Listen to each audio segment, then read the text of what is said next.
Hello everyone, welcome to शिक्षक prep. Friends, जैसा कि आप जानते हैं एमपी टेट के एग्जामिनेशन चल रहे हैं। तो आज 1 मार्च है और एमपी टेट वर्ग फर्स्ट का सेकंड शिफ्ट का एग्जामिनेशन कंप्लीट हो चुका है। तो आज सेकंड शिफ्ट में आपसे कैसे क्वेश्चन पूछे गए हैं, चलिए डिस्कस कर लेते हैं। तो देखिए, सबसे पहला क्वेश्चन आपके सामने है, आंसू का बहुवचन क्या होगा। तो आंसू का बहुवचन होगा आंसुओं। ठीक है, वहाँ पर आपको 4 ऑप्शन दिए होंगे अलग अलग, उसमें से आपको एक पर टिक करना है। ठीक है, तो इसका बहुवचन जो है उसमें से आप चूज करेंगे आंसुओं। नेक्स्ट क्वेश्चन, घनिष्ठ की शुद्ध उत्तरावस्था बताइए। तो घनिष्ठ की शुद्ध उत्तरावस्था होती है घनिष्ठतर। ठीक है, क्या होती है? घनिष्ठतर। ये इसका राइट आंसर हो जाएगा। फ्रेंड्स, अगर आप चैनल पर नए हैं तो चैनल को सब्सक्राइब कर लीजिएगा ताकि ऐसे ही इंपॉर्टेंट वीडियोस आप तक पहुंच सकें। नेक्स्ट क्वेश्चन है, राज्य के प्रति किया जाने वाला विद्रोह क्या कहलाता है। तो राज्य या फिर राजा के प्रति किया जाने वाला जो विद्रोह होता है उसे राजद्रोह कहते हैं। ठीक है, ये इसका राइट आंसर हो गया। नेक्स्ट क्वेश्चन, जिसके पास लाख संपत्ति हो उसे क्या कहेंगे। तो जिसके पास लाख संपत्ति हो उसे कहेंगे लखपति। नेक्स्ट क्वेश्चन पूछा गया है, नवल सुंदर श्याम शरीर में कौन सा अलंकार है। ये है नवल सुंदर श्याम शरीर, इसमें अलंकार है फ्रेंड्स उल्लेख। ठीक है। नेक्स्ट क्वेश्चन, निम्न में कौन शब्दालंकार नहीं है। तो करेक्ट आंसर हो जाएगा उपमा अलंकार। जो उपमा अलंकार होता है वो शब्दालंकार नहीं होता है। नेक्स्ट क्वेश्चन आपसे पूछा गया, खुमाण रासो किसकी रचना है। तो खुमाण रासो है दलपति विजय की। ठीक है। नेक्स्ट क्वेश्चन आपसे पूछा गया, इंग्लिश का देखेंगे, choose the correct alternative. Correct alternative choose करना है। यहाँ पर बेसिकली आपने fill in the blanks fill करना है। When are you dash to write to your friend. तो यहाँ पर आ जाएगा फ्रेंड्स गोइंग। ठीक है, गोइंग इसका राइट आंसर हो जाएगा।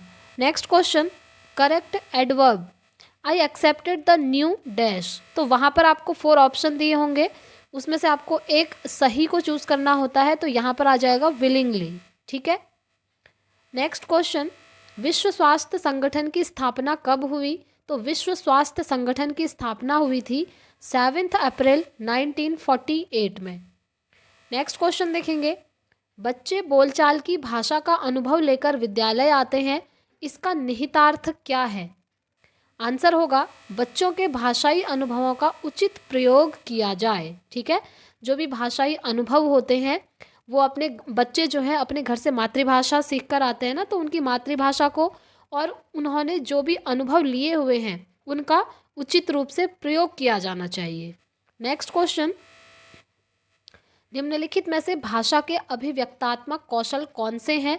देखिए फ्रेंड्स, ये मैंने आपको करवाए हुए भी थे। 4 भाषाई कौशल होते हैं, listening, speaking, reading and writing, यानी कि सुनना, बोलना, पढ़ना और लिखना। तो इनमें से जो बोलना और लिखना होता है ना, इनको हम बोलते हैं अभिव्यक्तात्मक कौशल। ठीक है, यहाँ पर व्यक्ति खुद को अभिव्यक्त करता है। नेक्स्ट क्वेश्चन, कौन सी विधि में सबसे पहले बच्चों को उदाहरण दिए जाते हैं और फिर नियम बताया जाता है। तो आप ध्यान रखेंगे, ये होता है आगमन विधि के अंतर्गत, जिसे हम इंग्लिश में बोलते हैं इंडक्टिव मेथड। ठीक है, इंडक्टिव मेथड में होता है सबसे पहले बच्चों को एग्जाम्पल देते हैं, उसके बाद बच्चों को रूल बताए जाते हैं, यानी कि नियम बताए जाते हैं। और एक इसी का जस्ट अपोजिट होता है निगमन विधि होती है। इसमें क्या होता है, सबसे पहले बच्चों को नियम बताए जाते हैं और उसके बाद बच्चों को उदाहरण दिए जाते हैं। ठीक है, तो ये भी आप याद रखेंगे। नेक्स्ट क्वेश्चन, लिखित भाषा मौखिक भाषा की अपेक्षा अधिक डैश डैश है। तो लिखित भाषा जो होती है मौखिक भाषा की अपेक्षा अधिक स्थायी होती है। ठीक है, जैसे आप मौखिक रूप से किसी को कुछ भी कह देंगे, हो सकता है दूसरे दिन आप बोले कि नहीं मैंने ये नहीं कहा था, बट वहीं पर अगर आप लिख करके कोई चीज़ देंगे तो वो क्या होगा, ज़्यादा स्थायी होगा। ठीक है। नेक्स्ट क्वेश्चन, किस मनोवैज्ञानिक के अनुसार बच्चे के मन में सबसे पहले विचार आते हैं और फिर भाषा सीखता है बच्चा, यानी कि सबसे पहले थॉट आएगा उसके बाद बच्चा लैंग्वेज सीखेगा। तो ये चीज़ कहते हैं जीन पियाजे। ठीक है, ये नाम आप याद रखेंगे। नेक्स्ट क्वेश्चन, भाषा सीखने सिखाने की प्रक्रिया में सबसे कम महत्वपूर्ण क्या है। तो सबसे कम महत्वपूर्ण होता है भाषा का आकलन करना। नेक्स्ट क्वेश्चन पूछा है फुल फॉर्म ऑफ CCE। तो CCE का फुल फॉर्म होता है कॉन्टिन्यूअस एंड कॉम्प्रिहेंसिव इवैल्यूएशन। ठीक है, इसे हिंदी में बोलते हैं सतत एवं व्यापक मूल्यांकन।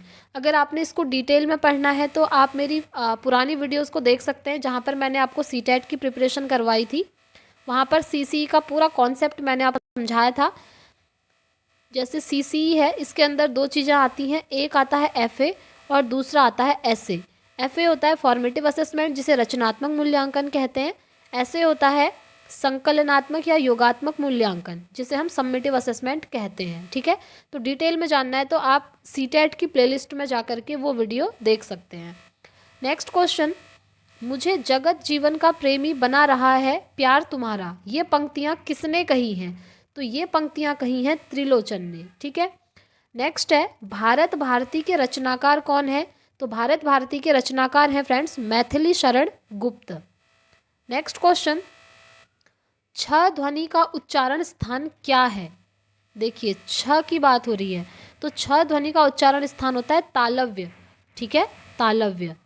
नेक्स्ट क्वेश्चन है भाषा निर्माण की इकाइयों का सही अनुक्रम क्या है? तो भाषा निर्माण की इकाइयों का सीक्वेंस आपने बताना है।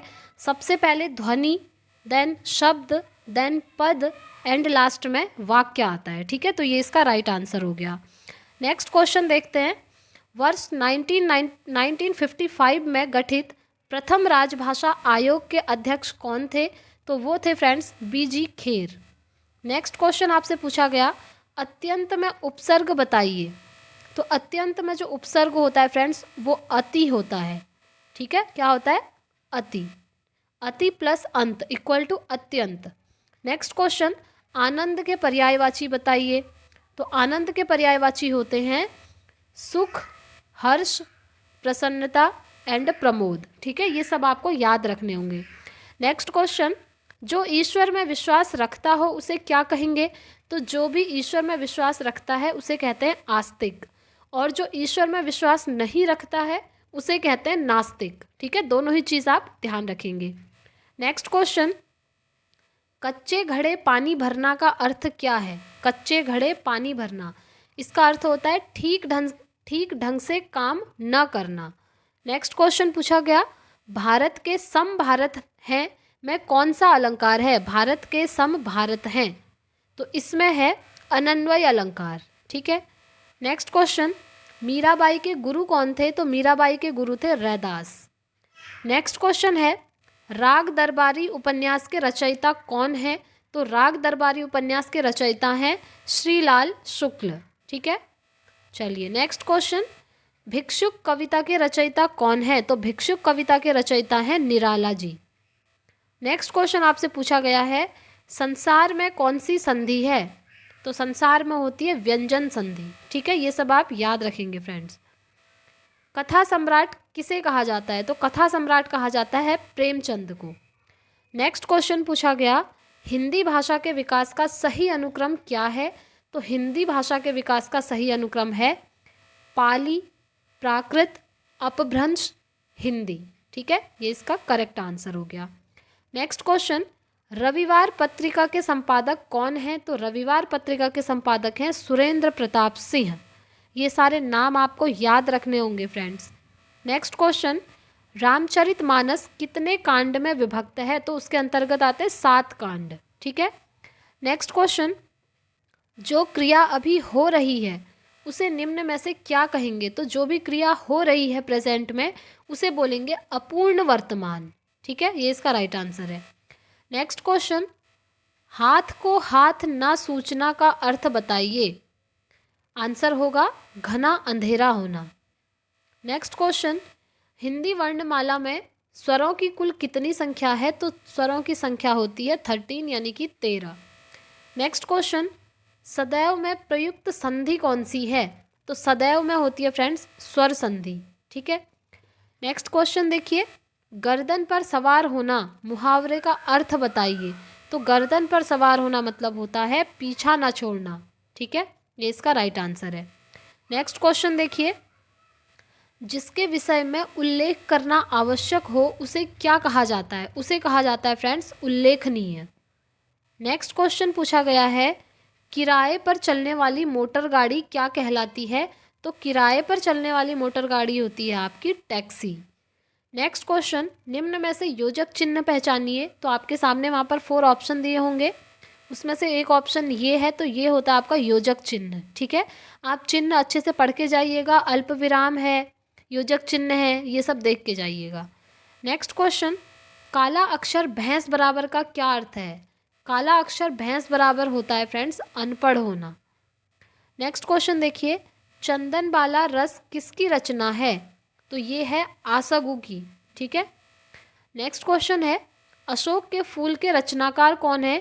तो इनके रचनाकार हैं हजारी प्रसाद द्विवेदी। नेक्स्ट क्वेश्चन, आकाश के पर्यायवाची। देखिए फ्रेंड्स, पर्यायवाची तो बहुत आ रहे हैं, आप सभी के पर्यायवाची देख के जाइएगा जो जो इम्पोर्टेंट हैं। जैसे आकाश का है, ठीक है, तो आकाश के पर्यायवाची क्या है? नभ, गगन, आसमान। चलिए नेक्स्ट क्वेश्चन, दर्शन का तद्भव रूप बताइए। तो दर्शन का तद्भव होता है दर्शन। ठीक है, ऐसे लिखते हैं इसको। नेक्स्ट क्वेश्चन, कवि का स्त्रीलिंग क्या होगा? तो कवि का स्त्रीलिंग होगा कवियत्री। नेक्स्ट क्वेश्चन देखिए, सन्यासी का विलोम शब्द बताइए। सन्यासी का विलोम शब्द होता है गृहस्थ। नेक्स्ट क्वेश्चन, मांगे भीख पूछे गांव की जमा का क्या अर्थ है? मांगे भीख पूछे गांव की जमा, तो इसका अर्थ होता है अपनी असलियत भूल करके बात करना। ठीक है, नेक्स्ट क्वेश्चन देखिए, जाति पाति पूछे नहीं कोई, हरि को भजै सो हरि का होई। प्रस्तुत पंक्तियाँ किसकी हैं? तो ये पंक्तियाँ हैं रामानंद की। ठीक है, चलिए नेक्स्ट क्वेश्चन देखेंगे, संस्कृत में ऐसे शब्द जिसे हम ज्यों का त्यों प्रयोग में लाते हैं वह क्या कहलाते हैं? वो कहलाते हैं फ्रेंड्स तत्सम शब्द। ठीक है, नेक्स्ट क्वेश्चन आपसे पूछा गया, देखिए, चिंतामणि के रचयिता कौन है? तो चिंतामणि के रचयिता हैं रामचंद्र शुक्ल। नेक्स्ट क्वेश्चन, सरस्वती पत्रिका के प्रसिद्ध संपादक कौन थे? तो सरस्वती पत्रिका के संपादक थे महावीर प्रसाद द्विवेदी। ठीक है, महावीर प्रसाद द्विवेदी। नेक्स्ट क्वेश्चन, सूरदास किस काल के कवि थे? तो सूरदास थे आपके भक्ति काल के कवि। नेक्स्ट क्वेश्चन देखिए, संविधान के किस अनुच्छेद में देवनागरी लिपि में लिखित हिंदी को संघ की राजभाषा घोषित किया गया है? तो वो अनुच्छेद है अनुच्छेद 343। ठीक है, नेक्स्ट क्वेश्चन, छ ध्वनि का उच्चारण स्थान तालव्य। ठीक है, नेक्स्ट क्वेश्चन देखते हैं जो पूछा गया, भूतकाल के कितने भेद हैं? तो भूतकाल के भेद हैं फ्रेंड्स 6 यानी कि 6। नेक्स्ट है, पवन का संधि विच्छेद बताइए। तो पवन को जब आप ब्रेक करेंगे, उसका संधि विच्छेद करेंगे तो वो निकल कर आएगा पो धन अन, पवन। ठीक है, चलिए नेक्स्ट क्वेश्चन, पशु शब्द का विश्लेषण क्या होगा? तो पशु शब्द का विश्लेषण होगा फ्रेंड्स पाश्विक। नेक्स्ट क्वेश्चन है, सुमित सो रहा है वाक्य में क्रिया का भेद बताइए। ये वाक्य है एक, सुमित सो रहा है, तो इसमें क्रिया का भेद बताना है, ये होगी अकर्मक क्रिया। ठीक है, नेक्स्ट क्वेश्चन, निम्न में से अनुनासिक स्वरों का उच्चारण स्थान कौन सा है? तो जो अनुनासिक स्वर होते हैं ना फ्रेंड्स, उनका उच्चारण स्थान होता है नाक और मुंह। ठीक है, ये आप याद रखेंगे। नेक्स्ट क्वेश्चन, उर्दू शब्द किस भाषा से लिया गया है? तो जो उर्दू शब्द होता है वो तुर्की भाषा से लिया गया है। नेक्स्ट क्वेश्चन देखेंगे, आच्छादन शब्द में कौन सा उपसर्ग है? मैंने आपको बताया हुआ है पहले ही, जो उपसर्ग होते हैं वो आगे लगते हैं और जो प्रत्यय होते हैं वो पीछे लगते हैं। तो आच्छादन में उपसर्ग पूछा है तो ये होगा आ। ठीक है, आ उपसर्ग होगा इसमें। नेक्स्ट क्वेश्चन देखिए, प्रत्यय मूलतः कितने प्रकार के होते हैं? तो प्रत्यय होते हैं आपके 2 प्रकार के। नेक्स्ट है, मतैक्य किस संधि का उदाहरण है? यानी कि मतैक्य में कौन सी संधि होती है? वो होती है वृद्धि संधि। ठीक है, नेक्स्ट क्वेश्चन देखिए, जो सेवा करे सो मेवा पावे, यह किस प्रकार का वाक्य है? तो यह है फ्रेंड्स संकेतवाचक वाक्य। ठीक है, यहाँ पर संकेत दिया जा रहा है। नेक्स्ट क्वेश्चन, केदारनाथ अग्रवाल को किस कृति पर साहित्य अकेडमी पुरस्कार दिया गया? तो इन्हें दिया गया है अपूर्वा के लिए। ठीक है, ये आप याद रखेंगे, केदारनाथ अग्रवाल को। चलिए नेक्स्ट क्वेश्चन, खड़ी बोली का दूसरा नाम क्या है? तो जो खड़ी बोली होती है उसका दूसरा नाम है कौरवी। ठीक है, तो फ्रेंड्स आज की वीडियो में इतने ही क्वेश्चंस हैं। ये जो आज सेकंड शिफ्ट में क्वेश्चन पूछे गए वो मैंने आपको बताए। आई होप आपके लिए वीडियो काफ़ी हेल्पफुल रहेगी। वीडियो पसंद आता है तो प्लीज़ वीडियो को लाइक और शेयर कर दीजिए, चैनल को सब्सक्राइब कर लीजिए ताकि आने वाली वीडियोस की नोटिफिकेशंस आपको टाइम से मिल सकें। और फ्रेंड्स अगर आप चाहें तो मेरे टेलीग्राम ग्रुप को भी ज्वाइन कर सकते हैं, वहाँ पर आपको हमेशा इंपॉर्टेंट नोट्स मिलते रहते हैं। और अभी फ़िलहाल हम अपकमिंग सीटेट की प्रिपरेशन कर रहे हैं और साथ में यूपी टेट के प्रैक्टिस सेट भी चल रहे हैं। ठीक है, आप चाहें तो उन वीडियोस को भी देख सकते हैं। तो फ्रेंड्स इस वीडियो में इतना ही रखते हैं, मिलते हैं नेक्स्ट वीडियो में। तब तक के लिए thank you, bye bye, take care, all the very best.